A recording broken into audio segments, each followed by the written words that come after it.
बुद्ध का धम्म भी हमें दिलाया है भीम ने।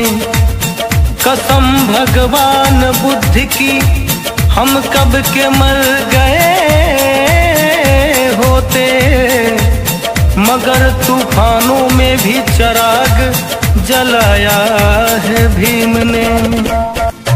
साहब ने सिखाया है अधिकार हमें अपना, अधिकार हमें अपना, अधिकार हमें अपना। शिक्षा और संगठन से पूरा होगा सपना, पूरा होगा सपना, पूरा होगा सपना। साहब ने सिखाया है अधिकार हमें अपना, शिक्षा और संगठन से पूरा होगा सपना। संघर्ष की शक्ति से, संघर्ष की शक्ति से फूलों सा निखरते हैं। हम भीम दीवाने हैं, नहीं किसी से डरते हैं। हम भीम दीवाने हैं, नहीं किसी से डरते। सीताराम जी